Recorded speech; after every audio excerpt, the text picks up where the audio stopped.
Meus irmãos, a paz do Senhor Jesus, damos graças a Deus por esta oportunidade de mais uma vez cooperarmos aqui no EBD online. Louvamos a Deus pela Escola Bíblica Dominical e este seminário aberto a todos os irmãos, a todos os cristãos que têm interesse por crescer na graça e no conhecimento, como disse o apóstolo Pedro.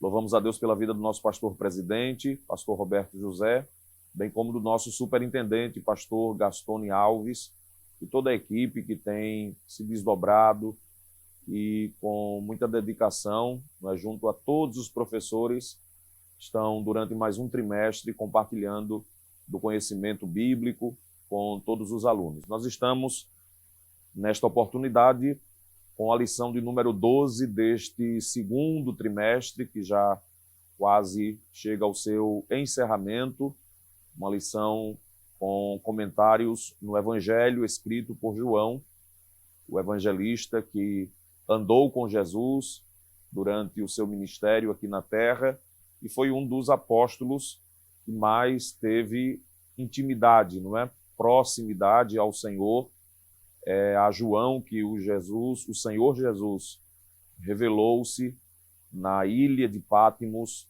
já ressurreto, poderoso, quando João estava ali preso por causa do próprio Evangelho. E João diz nas suas epístolas que os olhos viram, as mãos puderam tocar o verbo da vida. Louvado seja o nome do Senhor pela vida, pelo ministério e pelos escritos do apóstolo que servem de edificação para a nossa fé. E foi ele mesmo quem disse que se todas as obras, todos os milagres de Jesus fossem registrados, os livros, as páginas não seriam suficientes. Mas aquilo que, por inspiração, por revelação e, claro, do seu conhecimento, do seu testemunho pessoal, João registrou aqui nos capítulos do Evangelho, do quarto Evangelho do Novo Testamento. Temos, então, estas preciosas e ricas lições para a edificação da nossa fé. A lição de hoje, o seu título, do julgamento à ressurreição, está baseada nos capítulos 18, 19 e 20 do Evangelho. O texto áureo, capítulo 19, versículo 30, e quando Jesus tomou o vinagre, disse: está consumado. E, inclinando a cabeça, entregou o Espírito. Diz a verdade prática: na cruz, Jesus triunfou sobre o pecado, na ressurreição, conquistou vitória sobre a morte. O texto bíblico para a leitura está no Evangelho de João, capítulo 19, versículos 17 e 18, versículos 28 ao 30, e ainda no capítulo 20, do versículo 6 ao versículo 10. O comentário está distribuído em 3 tópicos. O primeiro, a prisão e a condenação de Jesus. O segundo, crucificação, morte e sepultamento de Jesus.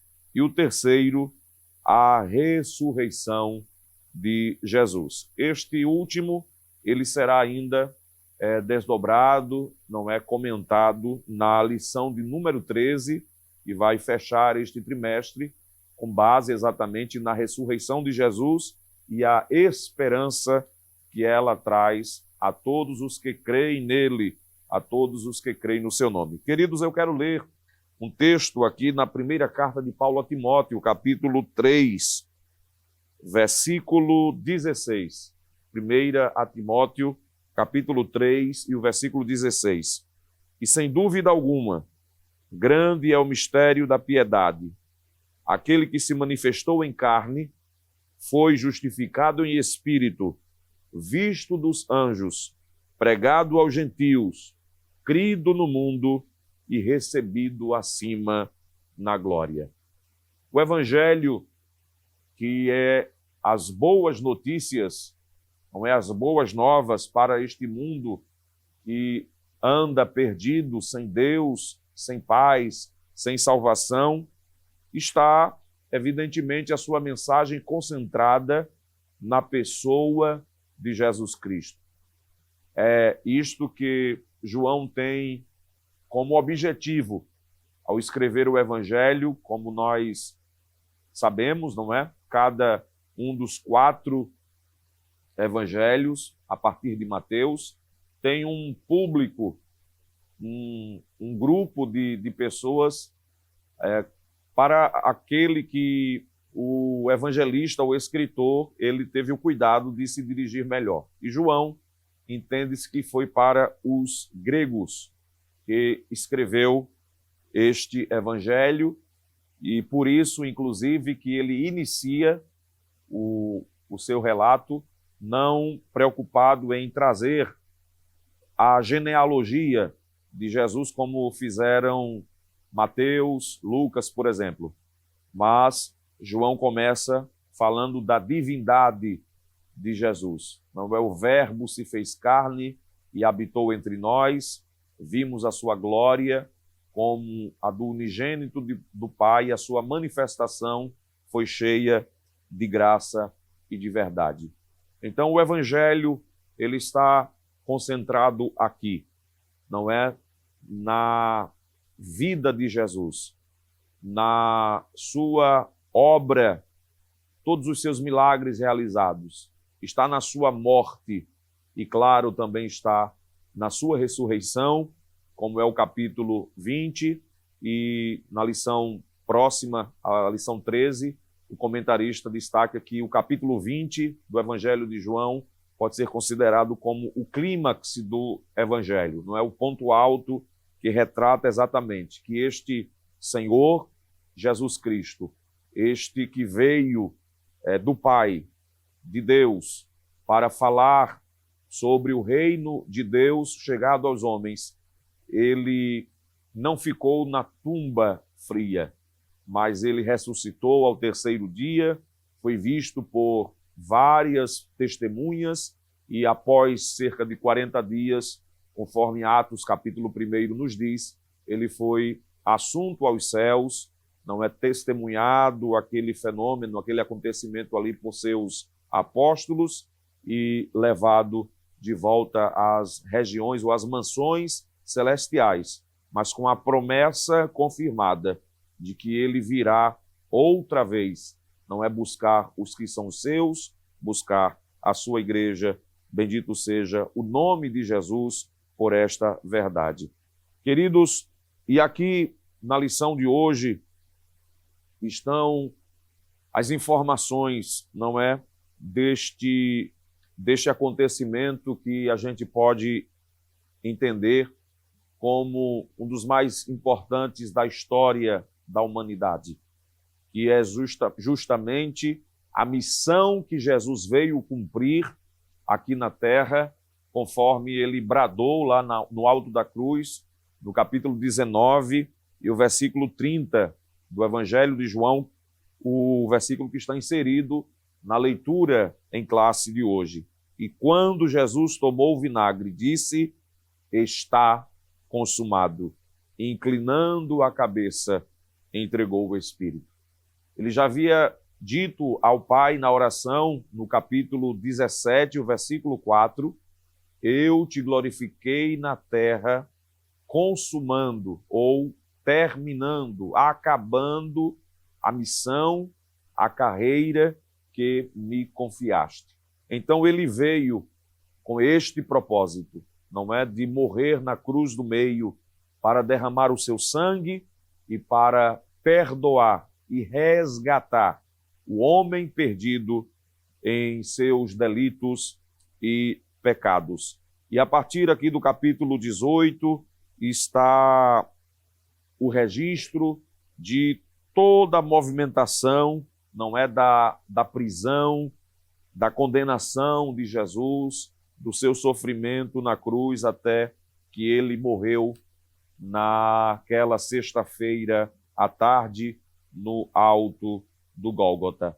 A prisão e a condenação de Jesus está no capítulo 18, a partir do versículo 2 até o versículo 12.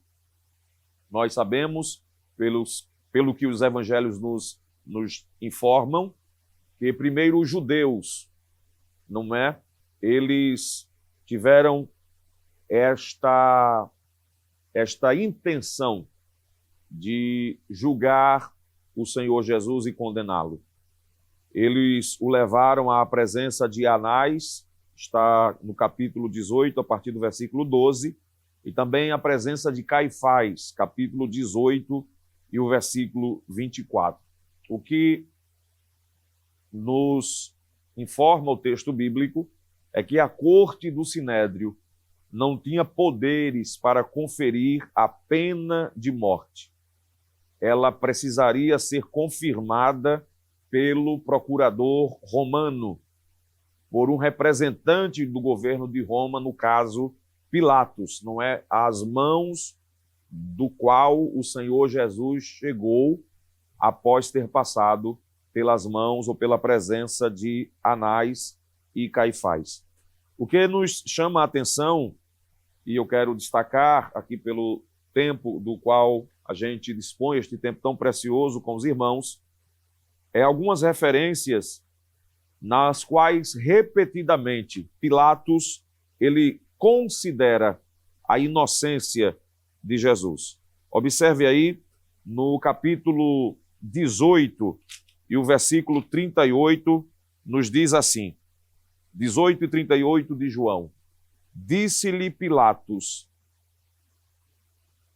que é a verdade, e dizendo isto, tornou a ir ter com os judeus e disse-lhes, não acho nele crime algum. Esta expressão Pilatos repete no versículo 4 do capítulo 19 e ainda no versículo 6 do mesmo capítulo 19. Pilatos diz, este homem é inocente.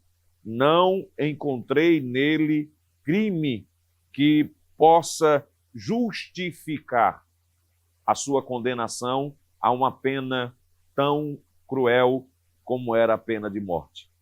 Pilatos, então, podemos compreender, sabia que os judeus estavam acusando a Jesus por um sentimento de inveja.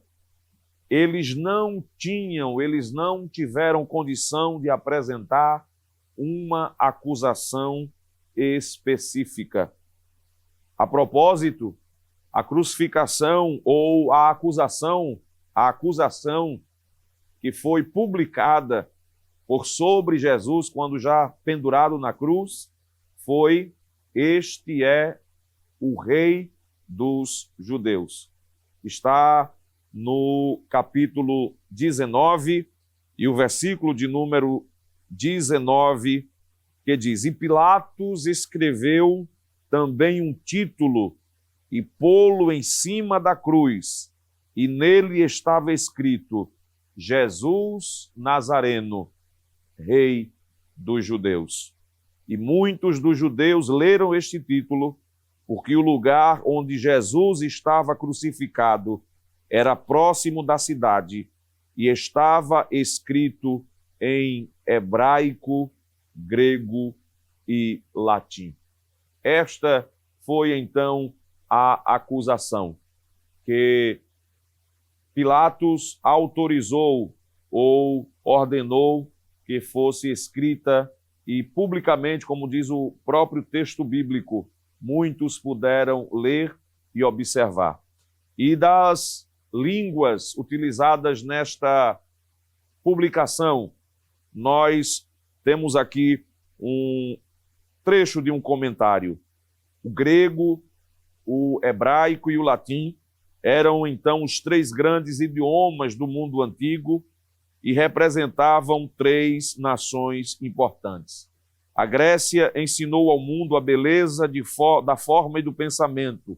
Roma ensinou a lei e o bom governo.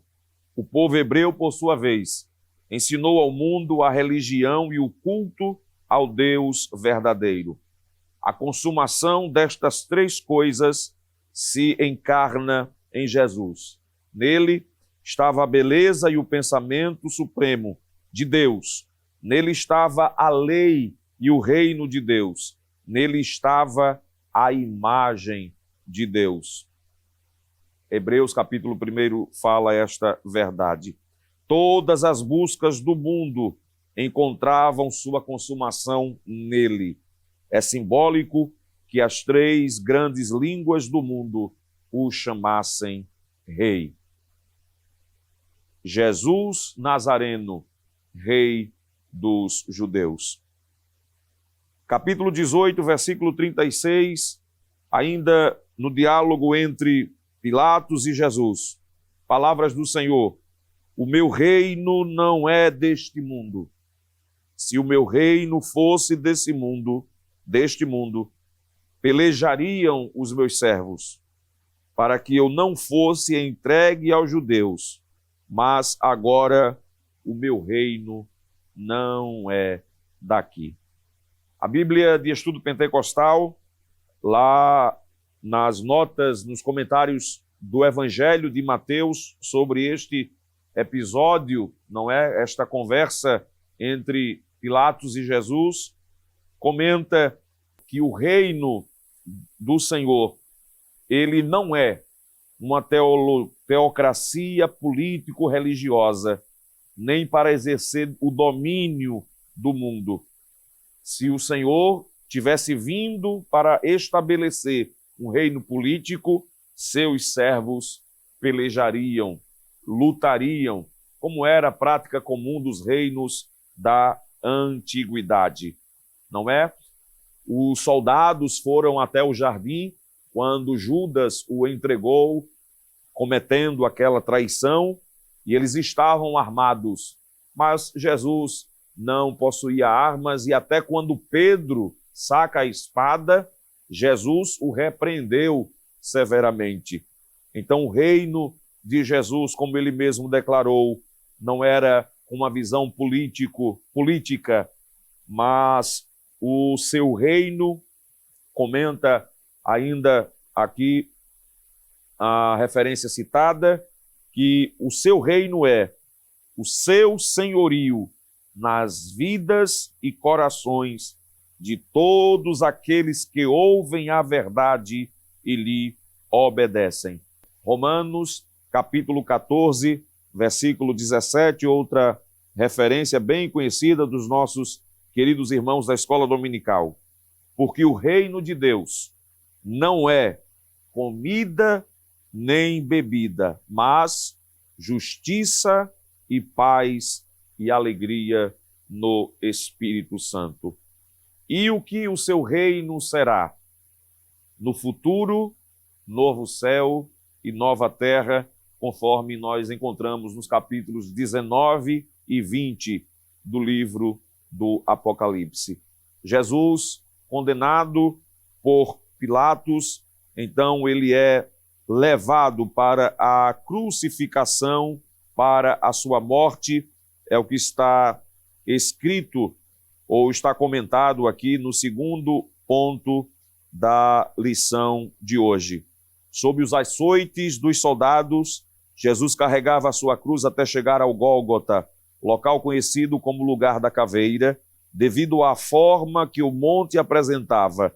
No capítulo 19, versículo 18 de João, menciona-se que o Gólgota era um lugar público onde as pessoas podiam testemunhar o horrível drama ao qual os soldados romanos submetiam os condenados.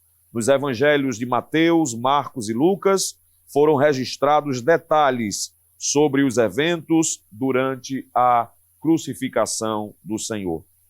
Morte de cruz, pendurado no madeiro.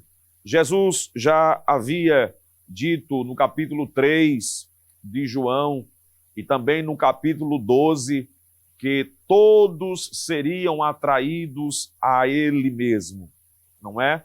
E isto aconteceria na cruz. Todos os olhos estariam em Cristo, naquele Galileu, naquele Nazareno, pendurado na cruz do meio, entre dois malfeitores, para que inclusive se cumprisse a Escritura, conforme Isaías capítulo 53 e o versículo 12. O nosso Senhor tinha plena consciência de que a Escritura estava se cumprindo. A crucificação foi uma pena capital que os romanos, eles herdaram dos persas. E diz Cícero sobre esta morte: uma ação tão nefasta como essa não se pode descrever com palavras, porque não existem palavras para fazê-lo. Foi essa morte, a mais temida no mundo antigo, a que se aplicava a escravos e criminosos, a morte que padeceu Jesus. Quando o criminoso ele era condenado, então o juiz pronunciava a sentença final: irá à cruz. A sentença se cumpria logo em seguida. E, aliás, ele mesmo, no caso de Jesus, não é condenado, foi quem carregou a sua cruz. Esta visão do servo sofredor está lá no livro de Isaías, capítulo 53. Eu repito aqui o que comenta a lição. Nosso Senhor tinha plena consciência de que a Escritura estava se cumprindo. Nós iniciamos comentando aqui sobre a mensagem, sobre o conteúdo do Evangelho, que está centralizada exatamente na pessoa do nosso Senhor e Salvador Jesus Cristo.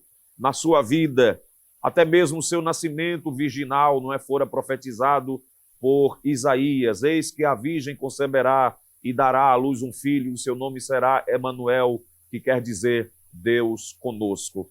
O local do seu nascimento fora profetizado. A sua ida, até mesmo com os pais ao Egito, fora predita pelos profetas. A sua vida, a sua missão, ele, em Lucas 4, quando está na sinagoga, toma o rolo do livro do profeta Isaías e lê aquela mensagem: eis que o Espírito do Senhor Jeová está sobre mim, porque me ungiu para evangelizar e cumprir toda aquela missão.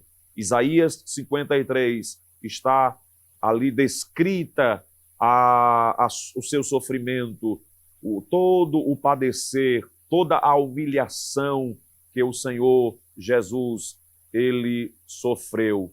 Tudo, então, estava escrito e nós lemos, comum nos evangelhos, para que se cumprisse as Escrituras. E eu encerro este comentário com as palavras do Evangelho segundo Lucas, capítulo 24, quando a partir do versículo 13, o Senhor Jesus ele aproxima-se dos dois discípulos no caminho de Emaús. E aqueles dois discípulos, eles estavam tristes, porque Jesus havia morrido. A esperança, não é que eles, então, haviam depositado na pessoa de Jesus. Toda a expectativa criada havia sido agora frustrada. E quão difícil é quando expectativas são frustradas. Mas o Senhor aproxima-se deles. E eles falam desta frustração quando Jesus pergunta das notícias às quais eles fizeram referência.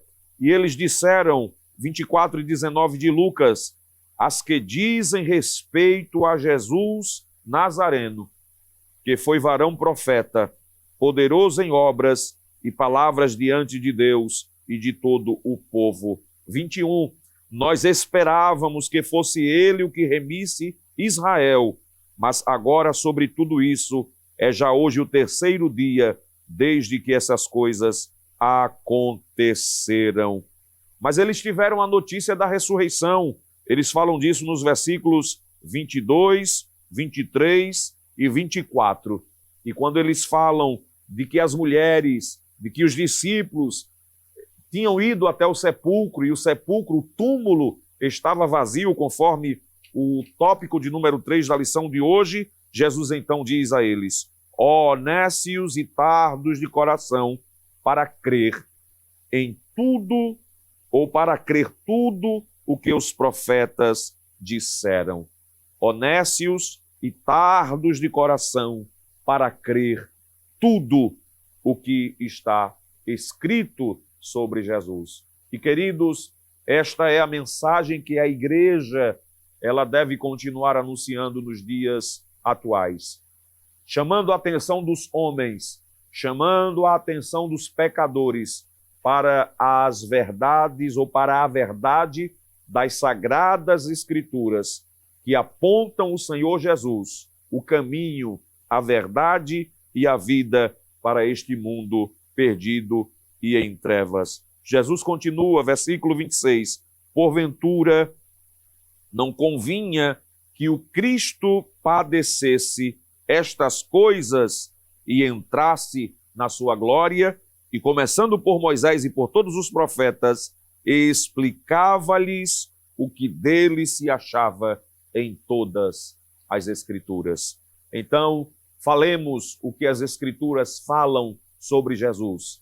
Anunciemos, tenhamos aquela característica da igreja primitiva, de ser a igreja que testemunha, ou que são a igreja formada por testemunhas de Jesus, os que sofrem, não é? A igreja que tem essa característica de ser martírica, mas a igreja que tem a característica também de ser aquela igreja querigmática, ou seja, que tem o querigma, que tem a mensagem e que proclama a mensagem que está nas Escrituras sobre o nosso Senhor e Salvador Jesus Cristo, morto, mas ao terceiro dia ressuscitado. Deus o ressuscitou dentre os mortos. Que Deus abençoe nossos irmãos da Escola Bíblica Dominical e continuem com esta missão, anunciando, ensinando as Escrituras a todos os que ouvem, em nome do Senhor Jesus.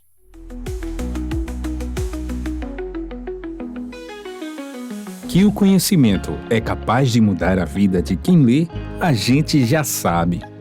E que livro você pode comprar em qualquer livraria. Mas nós transformamos 100% do nosso lucro em mudança de vidas, através da ação social, evangelismo e missões. Ao adquirir qualquer um de nossos produtos, seja presencial ou à distância, você está investindo em alguém. Na próxima vez que você for comprar livros ou artigos evangélicos, não vá em qualquer lugar. Vá na Livraria Arca Missionária. Uma nova história começa quando você compra aqui. Agora você pode fazer a sua contribuição através do Pix. Uma operação rápida, segura e sem custos. Abra o aplicativo do seu banco, clique na opção Pix e em seguida vá na opção Transferência. Depois é só digitar nossa chave Pix, que pode ser o nosso CNPJ 11 120 490 0001 86. Nosso e-mail contribua@eadalp.org.br ou nosso celular 81 98883 2755. Verifique se a contribuição é para a Igreja Evangélica Assembleia de Deus em Abreu Lima, Pernambuco.